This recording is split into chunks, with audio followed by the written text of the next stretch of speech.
Bismillahirrahmanirrahim. Assalamualaikum warahmatullahi wabarakatuh. Salam sejahtera bagi kita semuanya. Om Swastiastu, Namo Buddhaya, salam kebajikan. Saya Muhammad Rusli dari program studi ilmu manajemen. Kali ini akan mempresentasikan rencana proposal disertasi dalam mata kuliah UMR dengan judul yaitu Pengembangan Pasar Suku dan Kinerja Keuangan Bank syariah ataupun konvensional, peran profitabilitas, efisiensi, stabilitas, dan juga risiko. Baik, untuk latar belakangnya sendiri, yaitu di sini bisa kita lihat bahwasanya pertumbuhan daripada industri keuangan syariah selama 2 dekade itu mengalami ekspansi yang belum pernah terjadi sebelumnya di beberapa sektor. Misalkan di sini bisa kita lihat sektor-sektornya, yaitu di situ ada Islamic Banking, kemudian ada suku, kemudian ada Islamic Finance, kemudian ada other IFIS, kemudian ada Tafakul. Kalau misalkan kita lihat daripada most developed countries in Islamic Finance, itu sesuai dengan IFDI tahun 2024, kita bisa lihat di sini bahwasanya nomor 1 itu tertinggi adalah Malaysia, kemudian Saudi Arabia, Uni Emirat Arab, Indonesia, kemudian Pakistan. Kebanyakan memang negara-negara dari Asia, dan negara-negara tersebut adalah negara yang mayoritas penduduknya memeluk agama Islam atau sebagai Muslim. Oke, di sini kita lihat bahwasanya perkembangan di negara Muslim maupun non-Muslim yang sebagian besar itu ternyata didorong oleh penerbitan saham syariah dan suku.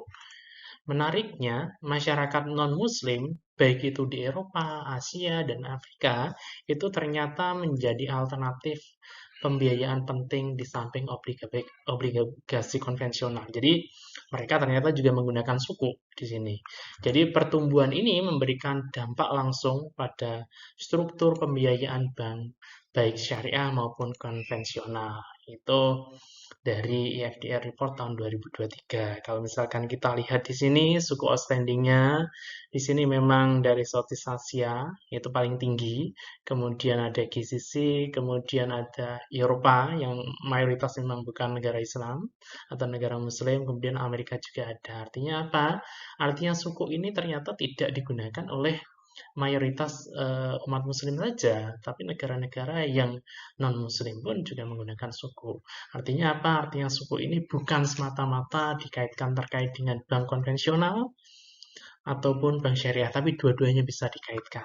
Gitu. Kemudian, suku ini adalah instrumen pembiayaan berbasis aset yang sesuai dengan prinsip syariah.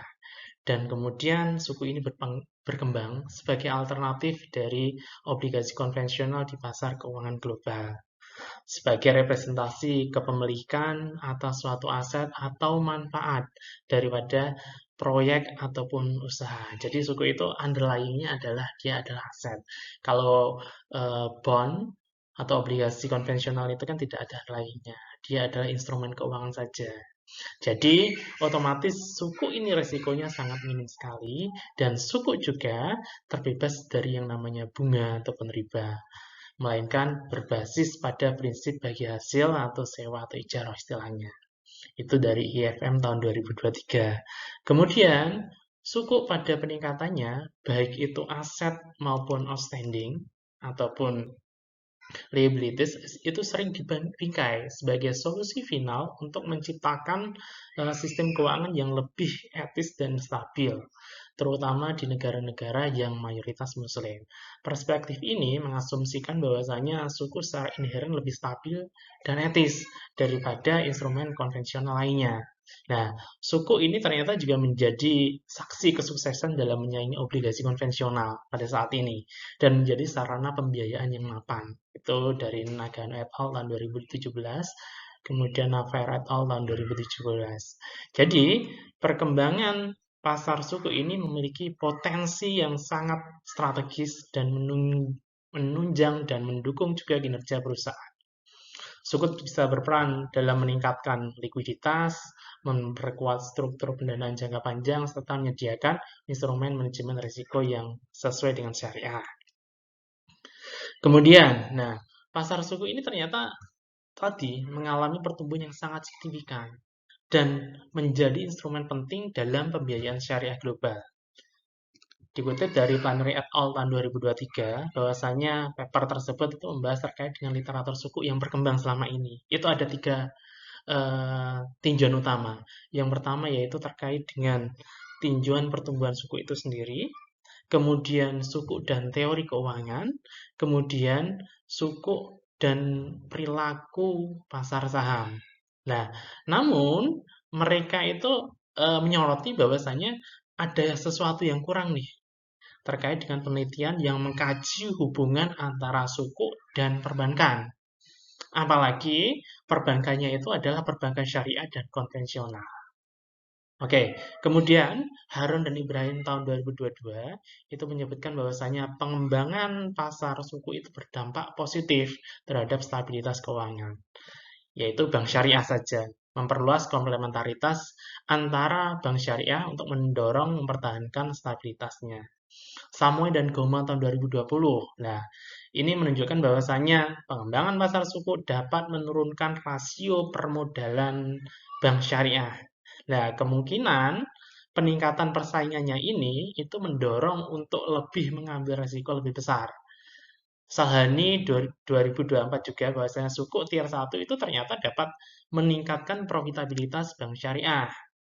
Kemudian Elhanas tahun 2022, investasi suku itu berperan dalam strategi diversifikasi pendapatan bank syariah. Nah, ternyata di penelitian-penelitian terdahulu itu terjadi yang namanya kesenjangan. Apakah suku itu nantinya bisa sebagai substitusi atau sebagai pelengkap, atau justru suku itu nantinya koevolusi. Jadi nanti bersama-sama tumbuh dalam hal perekonomian di suatu negara. Gitu. Kemudian untuk riset gap-nya sendiri. Nah, ini di sini ada theoretical gap, yaitu kalau misalkan penelitian terdahulu banyak bertumpu pada yang namanya financial intermediary theory. Nah, tanpa mempertimbangkan faktor baik itu kelembagaan, baik itu sosial ataupun hukum. Nah, studi ini mengisi gap dari teoritis penelitian terdahulu, di mana studi ini menggabungkan yang pertama itu signaling teori, kemudian stakeholder teori, kemudian institutional teori, kemudian institutional complementary teori, kemudian behavioral finance, kemudian legal origin teori. Nah, tujuannya apa? Tujuannya itu untuk menjelaskan bagaimana pengaruh daripada suku market development ini terhadap kinerja bank itu dapat dimengerasi oleh kualitas kelembagaan, kemudian kebahagiaan, kemudian masyarakat, dan sistem hukum. Tentunya pendekatan ini menawarkan perspektif yang lebih kontekstual dan komprehensif dibanding dengan teori-teori pada penelitian terdahulu. Oke, kemudian untuk empirical gap-nya. Yang pertama yaitu kurangnya studi yang mengkaitkan hubungan antara suku dengan kinerja bank. Sebenarnya ada beberapa studi yang mengkaitkan kinerja suku dengan kinerja bank syariah. Itu ada beberapa studi tapi minim. Apalagi yang mengkaitkan suku dengan kinerja bank syariah ataupun bank konvensional. Itu sangat minim sekali. Kemudian, studi sebelumnya tidak mempertimbangkan variabel moderasi, baik itu kualitas kelembagaan dan kemudian tingkat kebahagiaan dalam data panel lintas negara. Itu ditunjukkan oleh Bibi dan Mazhar tahun 2019. Kemudian, tidak mengelompokkan kualitas dan sistem hukum suatu negara, yaitu langsung saja, yaitu direct. Pengembangan pasar suku dengan kinerja keuangan bank, gitu saja. Terus kemudian fokus studi sebelumnya hanya mengukur profitabilitas bank, jadi tidak kompleks, tidak profitabilitas, kemudian efisiensi, kemudian stability, kemudian resiko. Nah, hanya profitabilitas saja, itu Samoy et al. Tahun 2020. Kemudian, untuk metodological gap-nya, mayoritas studi terdahulu memang menggunakan pendekatan panel data, mereka menggunakan yang namanya fixed effect. Polit OLS. Kalau dalam rencana penelitian kami ini nanti menggunakan diuji dulu Hausman, apakah fixed effect ataupun random effect terlebih dahulu, mana yang lebih bagus. Kalau misalkan fixed effect digunakan. Kemudian untuk mengatasi yang masalah endogeneity juga dilakukan yang namanya uji panel dynamic GMM. Jadi bukan hanya terkait dengan fixed effect saja. Kemudian, belum banyak penelitian yang menguji moderasi antara variabel World Government Index, nanti kualitas kelembagaan yang diproksikan dengan indeks, dan kemudian tingkat kebahagiaan ini juga diproksikan dengan indeks secara eksplisit dalam suatu model kuantitatif yang menghubungkan suku di moderasi kedua indeks tersebut, kemudian pengaruhnya terhadap kinerja bank. Kemudian untuk practice gap-nya, nah, meskipun terdapat sejumlah kebijakan nasional, yaitu PUJK 10 2024 dan 18 2023, dan standar internasional AAOIFI nomor 62 terkait pengembangan suku, ternyata implementasinya masih belum optimal sama sekali. Kemudian minimnya panduan praktis bagi regulator atau bank, bagaimana sebenarnya mengoptimalkan pengembangan pasar suku ini berdasarkan governance environment. Yang terakhir adalah belum adanya rekomendasi kebijakan yang konkret untuk negara dengan dual banking system. Kebanyakan memang di negara-negara yang mayoritas penduduknya adalah Muslim, dan di situ kebanyakan memang menggunakan data daripada bank syariah saja. Baik, kemudian dari theoretical gap maka disimpulkan pertanyaan penelitian. Ada 5 pertanyaan penelitian. Yang pertama yaitu bagaimana pengaruh daripada suku market development terhadap kinerja keuangan bank yang diukur melalui 4 elemen. Yang pertama yaitu profitabilitas, kemudian efisiensi, kemudian stabilitas, dan kemudian risiko keuangan. Baik itu bank konvensional maupun bank syariah. Jadi ini direct. Kemudian yang kedua, apakah pengaruh suku market development terhadap kinerja keuangan itu berbeda antara bank syariah dan bank konvensional dalam sistem dual banking system. Nah, ini nanti membandingkan apakah perbedaannya signifikan nih, perbedaannya kira-kira bagaimana saja. Terus pertanyaan yang ketiga yaitu bagaimana kualitas kelembagaan yang nantinya diproksikan pada World Government Index ini memoderasi pengaruh suku market development terhadap kinerja bank. Jadi ini moderasi. Kemudian pertanyaan keempat yaitu bagaimana kebahagiaan, happiness, itu memoderasi pengaruh suku market development terhadap kinerja bank.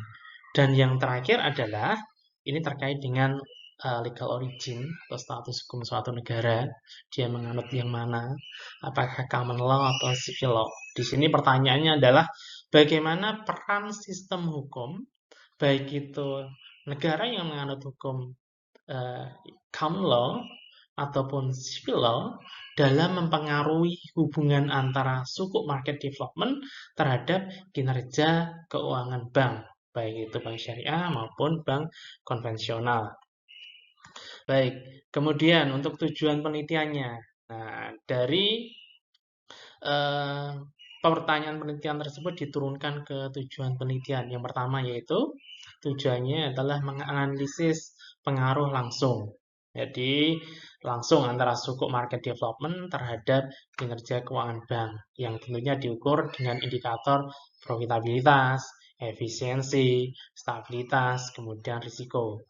Kemudian tujuan yang kedua yaitu membandingkan pengaruh antara suku market development terhadap kinerja bank syariah dan bank konvensional dalam sistem perbankan ganda, yaitu di suatu negara nanti dia menganut dua sistem, ada bank syariah, ada bank konvensional, yang dua-duanya itu ternyata beriringan, berdampingan, berdiri bersama. Kemudian menguji peran tingkat kebahagiaan sebagai variabel pemoderasi dalam hubungan antara suku market development dan kinerja keuangan bank. Kemudian, menguji peran kualitas kelembagaan sebagai variabel pemoderasi dalam hubungan antara suku market development dengan kinerja keuangan bank. Dan yang terakhir, yaitu menguji dan mengevaluasi bagaimana peran sistem hukum, baik itu common law ataupun civil law, dalam mempengaruhi hubungan antara suku market development dan kinerja keuangan bank. Untuk ruang lingkup dan batasan penelitiannya, di sini yang pertama adalah penelitian ini hanya mencakup negara-negara yang memiliki sistem perbankan ganda. Jadi, semua negara di dunia kemudian dicari negara-negara yang menganut sistem dual banking. Negara-negara tersebut dipilih berdasarkan ketersediaan data yang relevan mengenai perbankan konvensional, perbankan syariah, dan juga pasar suku yang berkembang dalam negara tersebut. Kemudian, data yang digunakan terbatas. Periodenya adalah 13 tahun, di sini tahun 2010 sampai tahun 2023. Kemudian, analisis menggunakan pendekatan kuantitatif berbasis data sekunder, yaitu dari laporan keuangan bank, kemudian laporan pasar suku, indikator makroekonomi, dari sumber-sumber resmi. Tentunya datanya data sekunder, nanti sumbernya ada Refinitiv, ada Bloomberg, ada Annual Report, ada Web Index, ada World Bank, ada Bankscope.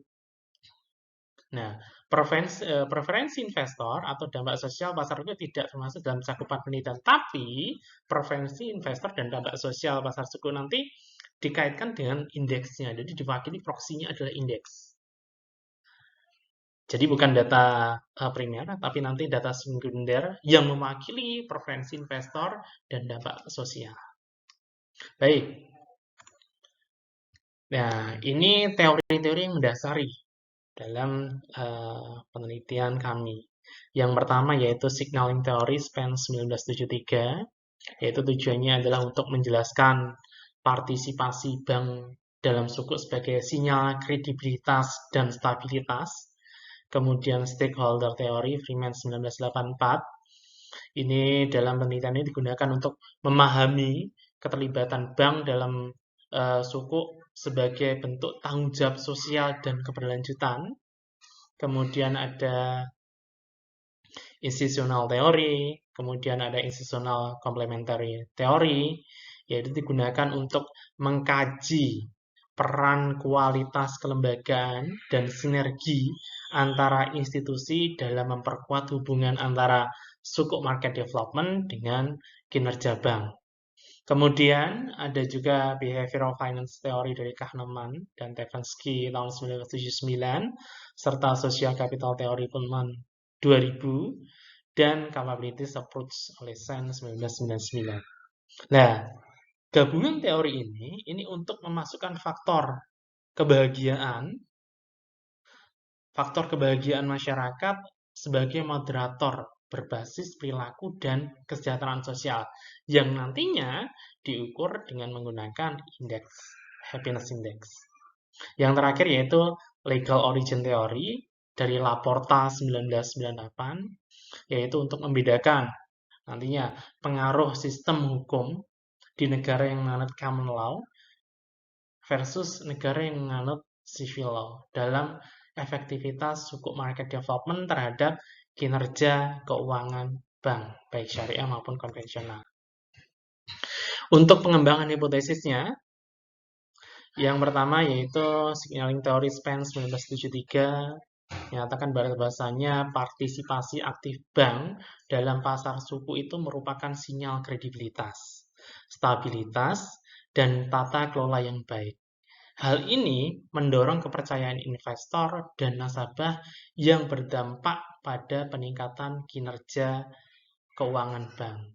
Nah, secara bersamaan, stakeholder teori masuk di sini, yang menekankan bahwasanya keterlibatan bank dalam instrumen suku, terutama yang digunakan untuk membiayai proyek-proyek sosial atau pembangunan, itu merefleksikan komitmen jangka panjang terhadap kepentingan publik dan keberlanjutan, bukan semata-mata untuk kepentingan individu saja, tapi kepentingan semuanya, seluruh stakeholder yang bersangkutan di situ.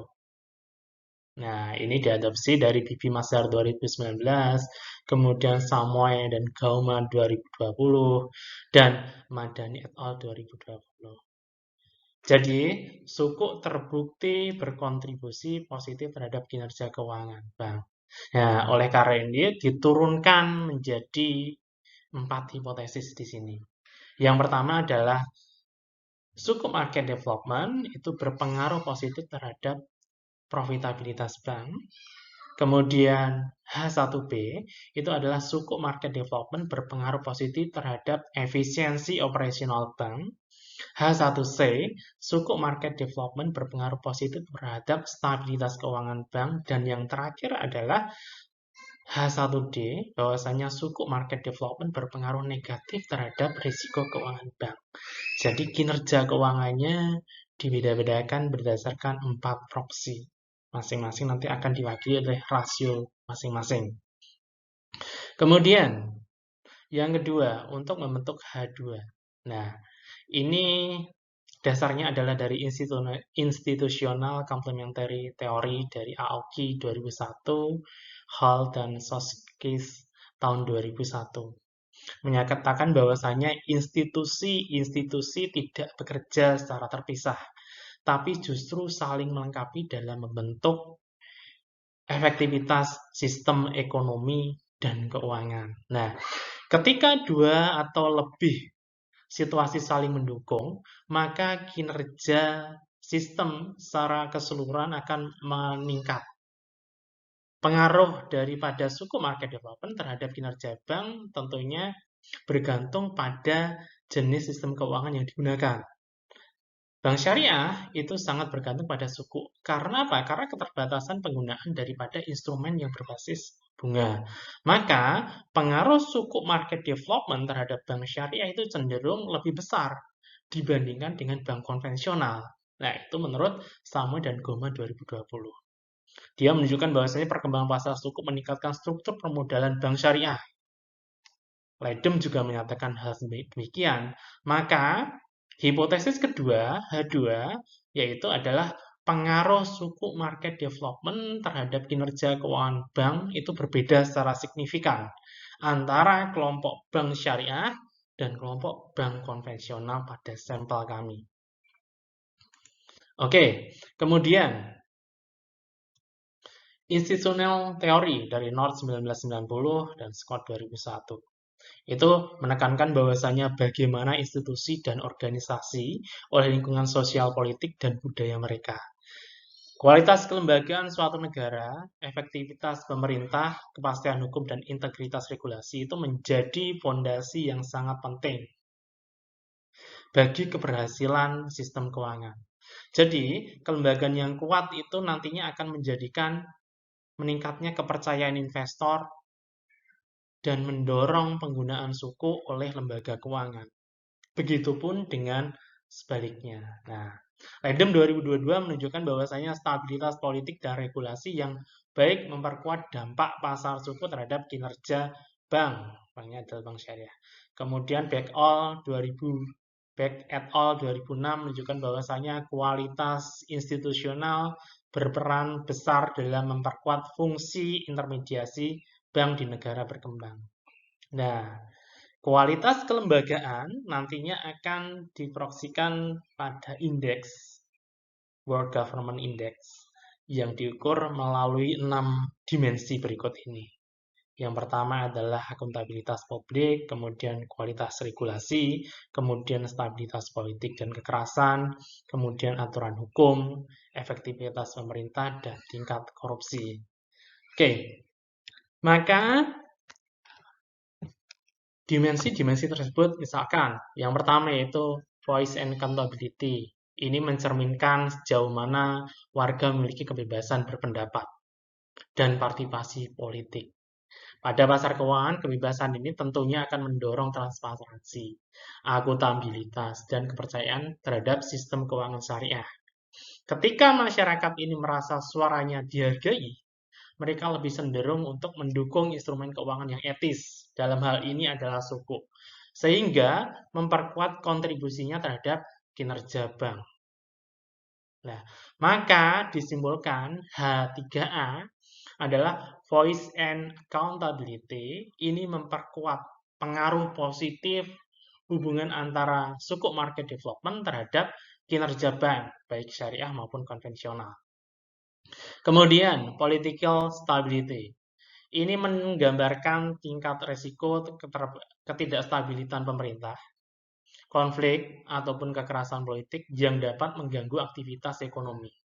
Jadi, stabilitas politik ini mencerminkan, menciptakan kepastian hukum dan ekonomi yang lebih besar, sehingga meningkatkan kepercayaan investor terhadap suku sebagai instrumen pembiayaan.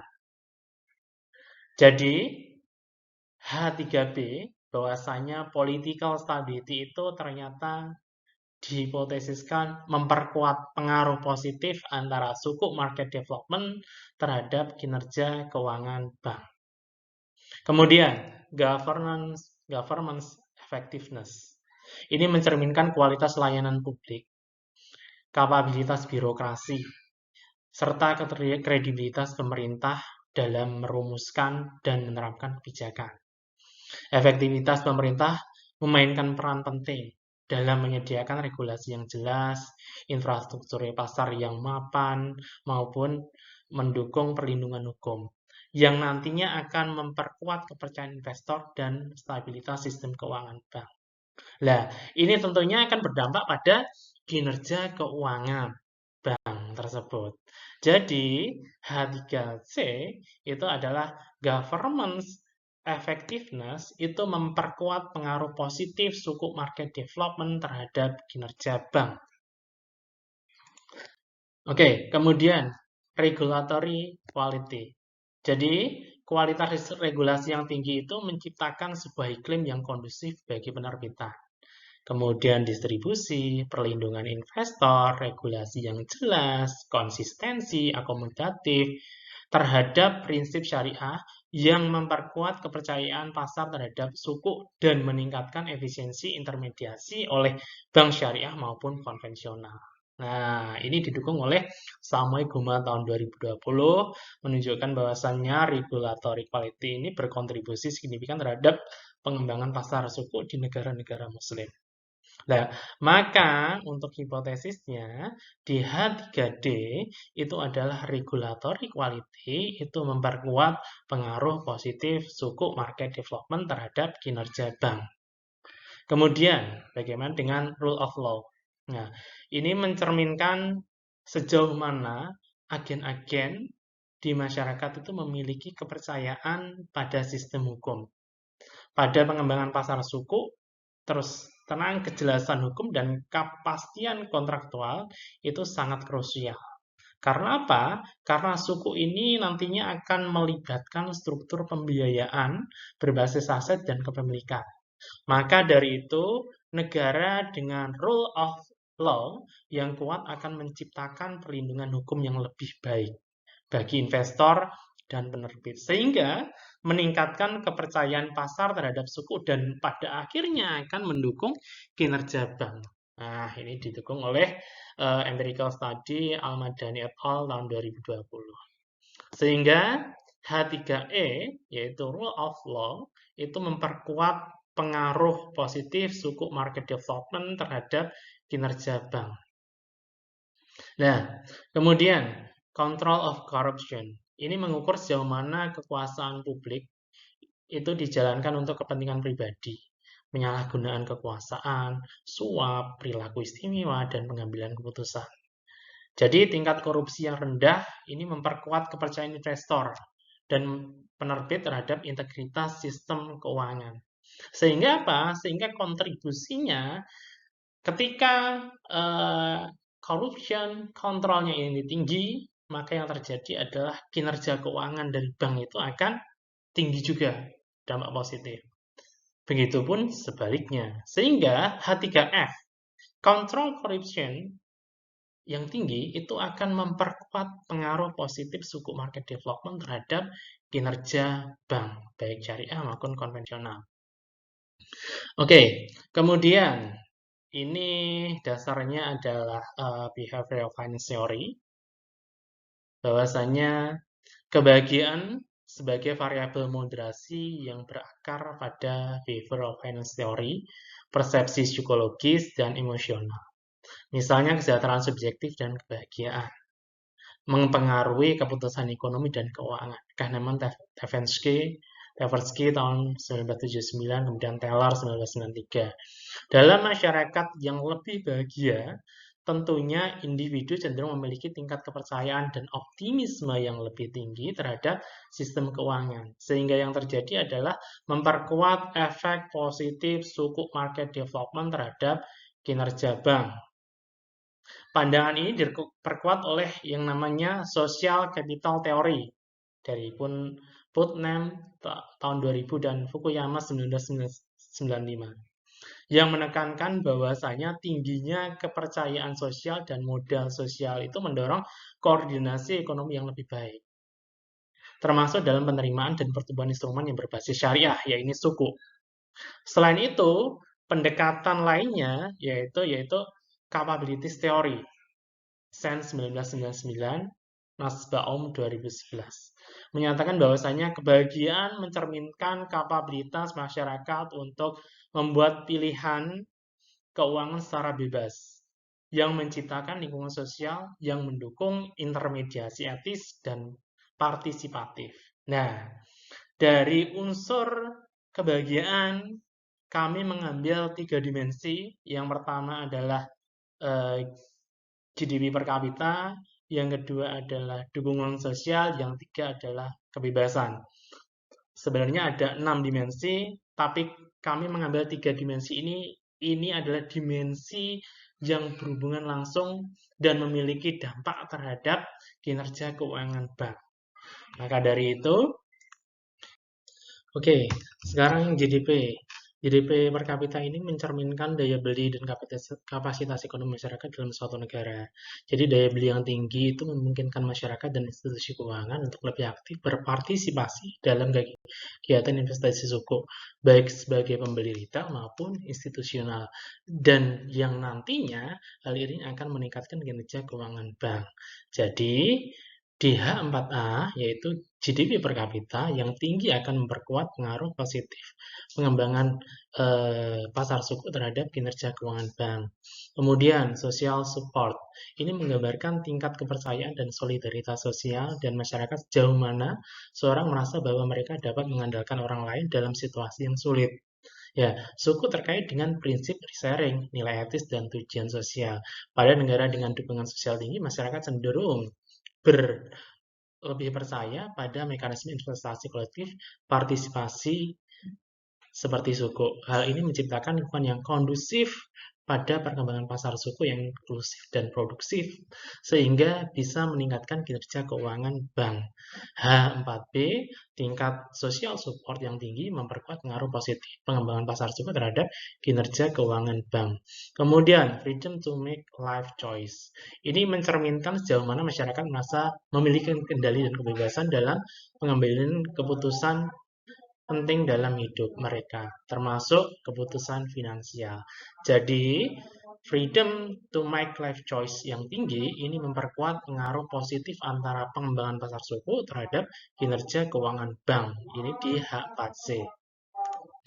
Kemudian, legal origin theory, Laporta 1998. Ini menyatakan bahwasanya sistem hukum suatu negara berasal dari common law maupun civil law.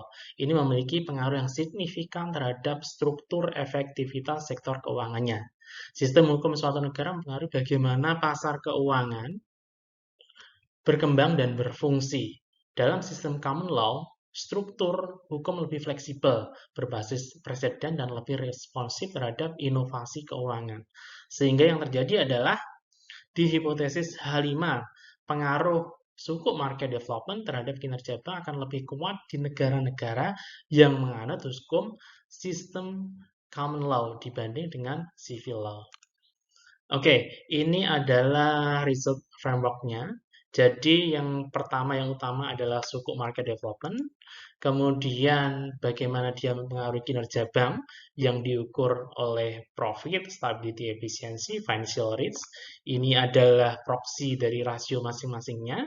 Kemudian ini dimoderasi oleh World Happiness Index, yaitu yang diambil dimensinya ada GDP, social support, dan healthy life expectancy. Kemudian institutional quality ada 6 dimensi daripada kualitas kelembagaan. Kemudian nanti ada yang namanya bank spesifik, ada namanya country spesifik untuk mengontrol daripada hubungan antara suku market development terhadap kinerja keuangan bank. Nah, nantinya juga akan dibedakan apakah banknya tersebut bank syariah ataupun bank konvensional. Di-compare nih. Sejauh mana suku market development ini berpengaruh terhadap kinerja keuangan, baik bank syariah maupun konvensional. Dan bagaimana di negara yang menerapkan common law ataupun civil law. Nah, nanti akan dilihat di sini. Oke, kemudian kita beralih ke metode penelitian. Desain penelitiannya adalah paradigma positivism. Ini mengasumsikan bahwasanya realitas sosial dapat diukur secara objektif dan dijelaskan melalui hubungan kausal antar variabel. Pendekatan kuantitatif deduktif, di mana pengujian teori itu dilakukan melalui pengumpulan data numerik dan pengelolaan statistik untuk menguji hipotesis yang telah dirumuskan sebelumnya. Strategi penelitian yang digunakan adalah observasi tidak langsung, melalui archival data, kemudian penelitian menggunakan data sekunder yang bersumber dari lembaga-lembaga internasional resmi maupun lokal, basis data keuangan global, ada World Bank, Refinitiv, Bankscope, dan lain sebagainya. Kemudian pendekatannya menggunakan empirical study yang sistematis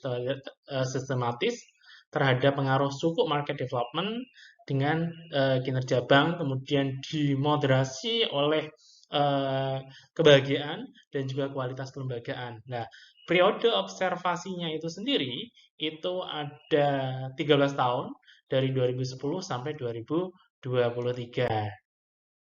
Metode penelitian dari populasi penelitiannya itu seluruh negara di dunia yang memiliki sistem perbankan ganda, dual banking system.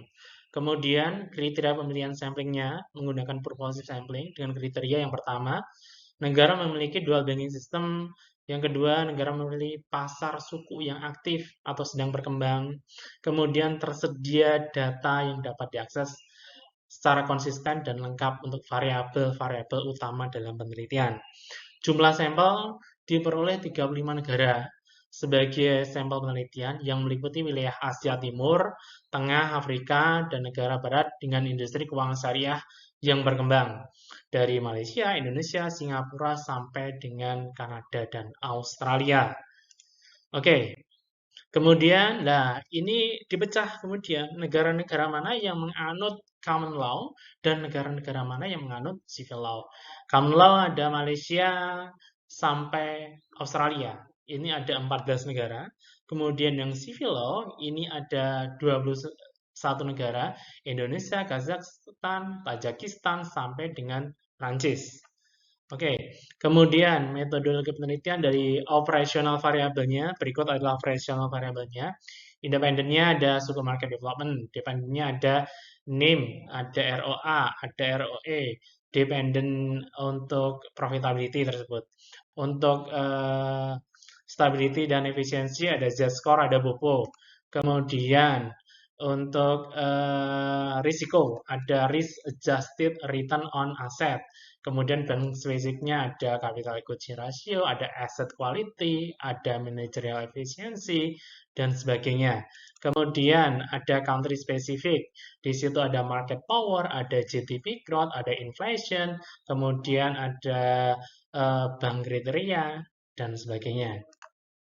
Oke, kemudian untuk moderating variable, kami menggunakan institutional quality, ada 6 dimensi daripada kualitas kelembagaan dari World Government Index. Kemudian World Happiness Report-nya, yaitu mengukur dan membandingkan tingkat kebahagiaan subjektif masyarakat di berbagai negara. Pakainya pakai 3 dimensi, datanya diambil daripada Gross National Happiness Index dari World Report Happiness. Oke, kemudian metode penelitian teknik analisis data pendekatan kuantitatif, inferensial dengan teknik regresi panel data. Kemudian dilakukan uji deskriptif statistik untuk melihat karakteristik dari masing-masing variabel, yaitu ada mean, ada standar deviasi, minimum, dan maksimumnya. Kemudian uji korelasi, yaitu untuk mengevaluasi hubungan awal antar variabel dan mendeteksi potensi multikollinearitas. Kemudian uji multikollinearitas, kemudian uji determinasi model panel. Nah, ini yang pertama yaitu dilakukan untuk uji Houseman test, untuk memilih apakah model terbaiknya nanti fixed effect ataupun random effects. Kalau misalkan ternyata yang fixed effect yang bagus, maka yang dipakai adalah fixed effect. Ya, kemudian untuk mengatasi yang namanya endogenitas, kami menggunakan panel dynamic GMM oleh Blandel dan Bond 1998. Yang terakhir yaitu dilakukan yang namanya uji robustness test. Oke, kemudian ini adalah model baseline modelnya dalam penelitian kami, yaitu menggunakan fixed effect model, dipilih karena menggunakan data panel yang melibatkan berbagai bank dari berbagai negara dengan karakteristik yang berbeda, namun tetap konstan. Nah, model 1 ini, YIT sama dengan alpha I plus B1 SMDIT plus sigma beta K kontrol IT plus epsilon IT. Begitupun dengan model 2. Model 2 ini digunakan untuk mengukur kira-kira apakah ada perbedaan antara bank konvensional dan bank syariah. Modelnya sebagai berikut. Kemudian model ketiganya ini digunakan untuk mengukur tadi apakah ada pengaruh terkait dengan moderasi, yaitu kualitas kelembagaan dengan 6 dimensi tersebut. Kemudian ini adalah model keempat. Model keempatnya ini mengukur kira-kira ada nggak pengaruh moderasi daripada kebahagiaan menggunakan 3 indeks.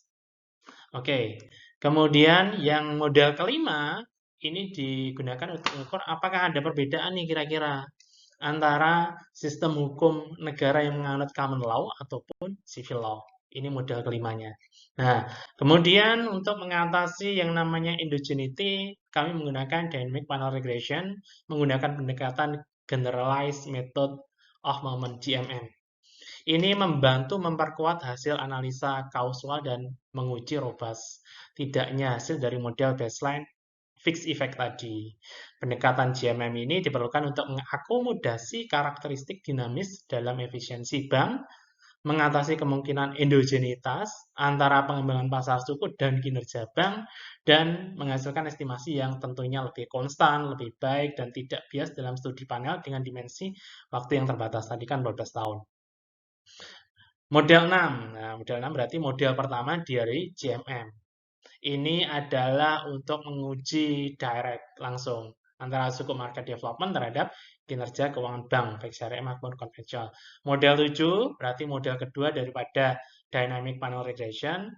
Ini digunakan untuk melihat apakah ada pola perbedaan kinerja keuangan bank syariah ataupun konvensional.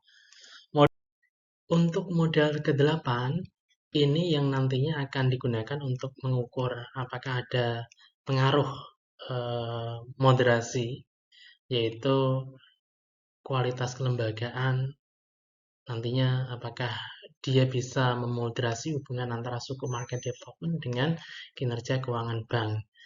Untuk yang model 9 ini digunakan untuk mengukur apakah ada pengaruh moderasi, yaitu tingkat kebahagiaan, happiness index, antara suku market development terhadap kinerja keuangan bank. Dan model yang terakhir, yaitu model ke-10, ini digunakan untuk kira-kira apakah ada perbedaan, yaitu antara negara yang menganut sistem common law versus negara dengan sistem civil law. Apakah ada perbedaannya nanti? Begitu. Baik, yang terakhir adalah terkait dengan robustness test. Nah, robustness test ini kami Yang pertama, yaitu menggunakan alternatif proxy untuk variabel independen suku market development, yaitu proxy-nya berbeda. Kali ini akan menggunakan rasio total outstanding suku terhadap total utang domestik. Yang kedua, melihat perkembangan pasar obligasi secara keseluruhan. Jadi bukan hanya suku saja. Nantinya akan menggunakan perkembangan pasar obligasi secara keseluruhan sebagai pengganti suku market development dengan tetap mengontrol variabel spesifik baik negara maupun bank yang sama. Perkembangan pasar obligasi secara keseluruhan itu diukur dengan jumlah kapitalisasi pasar suku dan obligasi pemerintah dan swasta yang beredar terhadap PDB. Data obligasi pemerintah dan swasta itu diambil dari Global Finance Development Database miliknya World Bank. Yang terakhir, yaitu dengan memasukkan variabel penjelas masa krisis COVID-19, nanti ada dummy variabel pada tahun 2020-2021 sampai 2022, itu nanti dummy 1, yaitu masa COVID, di luar tahun 2021 sampai 2022, yaitu dummy 0, itu masa non-COVID. Tentunya dengan memasukkan variabel penjelas tersebut bisa diprediksi ini atau bisa dilakukan analisis mendalam bagaimana kondisi pada masa krisis dan pada masa non-krisis. Baik, itu saja